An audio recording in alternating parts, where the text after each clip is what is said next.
Hi and good afternoon to Dr. Lim Gitian. My name is Muhammad Zul Ikram bin Muhammad Jamil, and today I would like to present about how do the concept of the compact city and sustainable growth relate to social connection and happiness. Let's begin. Okay, we start with introduction part. In this introduction part, what is compact city or smart growth city? Compact city or smart growth city is proposed as the panacea for urban illness. Smart growth concepts are focused on creating sustainable communities that offer more transportation and housing options and promote infill and redevelopment in existing areas over development or greenfield agriculture or natural resources. Compact city must have a comprehensive municipal system, improved transportation, a diverse cultural infrastructure, and advanced highway network, and an intercity rail network. Okay, in other words, compact city or smart growth city enhance the sustainability of a region through reducing urban sickness or illness. Hence, compact city could aid in the sustainable use of current resources without jeopardizing future generation resource consumption. So, how do the concept of the compact city and sustainable growth relate to social connection and happiness? In this presentation, I have divided to the six part, which means to elaborate in the detail about the compact city and sustainable growth relate to the social connection and happiness. First part is about promote neighborhood development and community-based society. And then second part is mass transit system and interconnecting transportation services. And then third part is optimize and efficient land usage. And then fourth part is efficient energy consumption and reduce waste of energy. And then fifth part is the urban sprawl. Before we do our conclusion in the sixth part as a last part. Okay, for the first part or first section, I will explain about promote neighborhood development and community-based society. Compact cities are high-density areas that develop around social and commercial centers at public transportation hubs. These serve as a focal point for the growth of the neighborhood.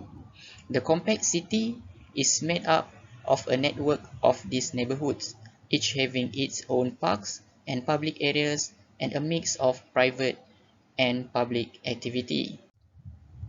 Thus, the people will be easily able to access these facilities and communities which can be used to improve the standard of living and happiness. Okay, we continue with the example scenario for promote neighborhood development and community-based society. The Netherlands is an example of integrating the principles of a compact city into urban planning where new housing has been developed on urban wastelands and old or abandoned buildings have been rehabilitated or transformed for a new mixed use, which is residential or commercial, such as an abandoned Eastern Port area in Amsterdam.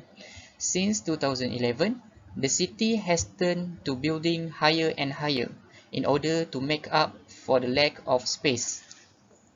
New office buildings are popping up in locations that are well served by public transportation in order to prioritize housing. Okay, we move to the next section, which is about mass transit system and interconnecting transportation services. With its mass transit system and interconnected transportation services, a compact city can achieve better level of efficiency in a given region. This is because a compact city provides residents with a variety of transportation modes and options, lowering the cost of travel inside the city as well as the time it takes to get from one location to another. As a result, efficient transportation mobility allows people to be more mobile and engage with one another anytime they want. That will increasing happiness among city residents. Besides that, these speedy and effective intercity transportation options could help to alleviate the problem of automobile dependency, which could help to alleviate traffic congestions and parking issues in cities. In addition, for the example, a city like Penang should implement the complex city formula to alleviate traffic congestion and parking issues during peak hours of the day, hence increasing people's satisfaction of happiness among them as well. Alright, in this slide, I will explain about optimized and efficient land usage. Land usage could be linked to a city's ecological footprint because of higher consumption, income gaps, unfavorable living conditions for low-income families, lack of accessibility to green space. The complex city concept is associated with the term urban intensification, which relates to the range of processes that make an area more compact. Efficient land usage could also promote agricultural land and green space, which is sustainable in the long run. Thus, land usage can protect the encroachment of protected areas.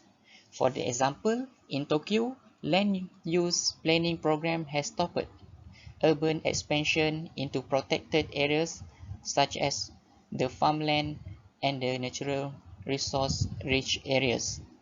It has been demonstrated that this can increase people's happiness because their surroundings are properly set up and planned for their endeavors. Now, my point is efficient energy consumption and reduced waste of energy. The relocation of both residents and employment centers in the suburbs reduce both the distance of commutes and energy consumption. Generating electric power produce hot water as a byproduct, which is conventional power plants is simply waste. Local combined heat and power plants, CHPs, can be used both to distribute electricity and due to the proximity to pipe hot water directly into buildings. This can more than double the efficiency of conventional urban power distribution. For example, city garbage, which is generally dumped or incinerated, both of which pollute the environment, can be burned by local combined heat and power CHPs and provide up to 30% of the community's energy demands. In a city that combines a variety of activities, it is easier to transfer waste heat from one activity to another. Excess heat generated by office, for example, is usually dissipated into the environment, but it can be reused in hospitals, homes, hotels, or schools if they are reasonably close. Before jump to the conclusion, I would like to share about the urban sprawl. How to reduce urban sprawl? There's three suggestions about how to reduce urban sprawl. First is Bruckner suggested that the creation of more parks inside the city might substitute for mitigate urban sprawl. Second one is Mills suggested that urban sprawl can be curbed by taxation, which is in fuels and tolls, yet this caused the increase of transfer costs. And the third one is suggestion by Tybalt and Graves stated that sufficient provision of public goods provided by the cities can prevent urban sprawl. So there is suggestion how to reduce urban sprawl. So we are ready in a conclusion part. In this part, I will summarize about impact of complexity towards happiness. Firstly is shortening commuting distance. It's a reason of less energy consumption, less greenhouse gases (GHG) emissions, In addition, people enjoy lower travel costs, less congestion, thus higher mobility and higher productivity as the impact of complexity.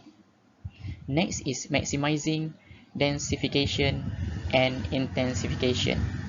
There is impact on the environment, which is prevention of land for agriculture, water resources, and also efficient use of energy. Lower electricity demand. However, more cost-effective public service provision such as road and water. People who living there should be happy and grateful for this, and they can maximize impacts of the investment. Next, enhancing attractiveness and quality of life in urban centers. Improvement of neighborhood level living environment. People who living in compact city will enjoy clean air and healthy environment. Besides, more frequent exchange of ideas, thus increase knowledge, innovation, and wealth creation. Also, more cultural diversity, higher quality of life, thus more talented, high skilled labor force, and more private investment. In conclusion, all the positive impact of compact city will be enjoyable and give happiness to all, also increasing the social connection among others. I think that's all from me. I hope you enjoy my presentation. I'm Muhammad Zulikran Muhammad Jamil. Have a good day. Thank you.